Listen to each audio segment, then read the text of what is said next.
Corona संकट काल के दौरान मुंबई में हुए कथित कोविड स्कैम मामले में ईडी जांच कर रही है।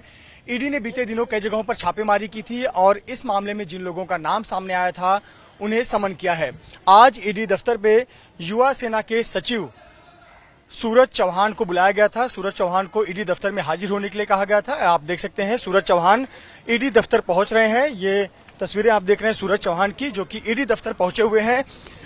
इसके पहले प्रवर्तन निदेशालय ने सूरज चौहान, साथ ही साथ संजीव जायसवाल जो कि आईएएस अधिकारी हैं, इनके अलावा कई लोगों के घरों और ठिकानों पर छापेमारी की थी और अब सूरज चौहान जो हैं वो ईडी दफ्तर पहुंचे हुए हैं। आप देख सकते हैं इस सफेद रंग की गाड़ी में सूरज चौहान, जो कि युवा सेना के सचिव हैं और आदित्य ठाकरे के बेहद करीबी बताए जाते हैं, वो ईडी दफ्तर पहुंचे हुए हैं। उन्हें आज समन किया गया था। 11:30 बजे पहुंचने के लिए कहा गया था और 11:30 बजे से कुछ लगभग 1 घंटे देर सूरज चौहान ईडी दफ्तर पहुंचे हुए हैं और यहां आकर ईडी के सामने अपने ईडी के सवालों का जवाब देंगे।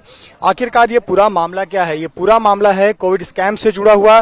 कोरोना संकट काल के दौरान जो कोविड स्कैम हुआ था, कथित जो भ्रष्टाचार के आरोप लगाए गए थे। दरअसल भाजपा नेता किरीट सोमैया ने आरोप लगाया था कि कोरोना संकट काल के दौरान जब बीएमसी पे शिवसेना की सरकार थी, यानी शिवसेना की सत्ता थी, तब भ्रष्टाचार हुआ था, करोड़ों रुपए का घोटाला हुआ था और इस मामले में जो सत्ता पक्ष है और साथ ही साथ शिवसेना के कई पदाधिकारी हैं, उनका प्रभाव था और उनके प्रभाव के चलते ये कथित भ्रष्टाचार हुआ था, यह आरोप लगाया था और इसी मामले पे मुंबई के आजाद मैदान पुलिस स्टेशन ने एफआईआर दर्ज किया था।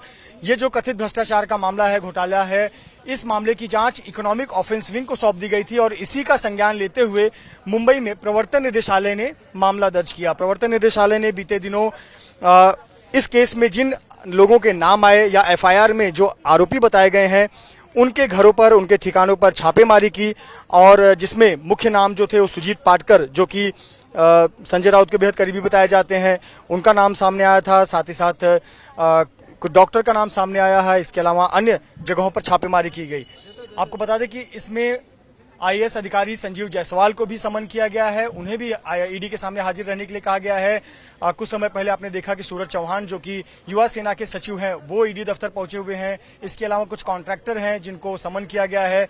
इस पूरे मामले की ईडी जांच कर रही है। आरोप ये है कि कोरोना संकट काल के दौरान नियमों को ताक पर रखकर जो कॉन्ट्रैक्ट है वो कॉन्ट्रैक्ट करीबियों को दिए गए, ऐसे लोगों को कॉन्ट्रैक्ट दिए गए जिनको इस क्षेत्र में कोई अनुभव नहीं था। मसलन दहिसर इलाके में जो कोविड सेंटर बना था, उस कोविड सेंटर का जो कॉन्ट्रैक्ट था वो ऐसे व्यक्ति को दिया गया जिसको कोई अनुभव नहीं था। जो एक कंपनी बनाई गई, lifeline hospital management services firm, ये कंपनी रातों रात बनी और उसमें कागजों में हेराफेरी की गई, दस्तावेजों में छेड़छाड़ की गई और बहुत सारे जो कागजों पर दिखाए गए दावे थे वो हकीकत में नहीं थे। पैसों की हेराफेरी की गई, कथित तौर पर करोड़ों रुपए का भ्रष्टाचार हुआ।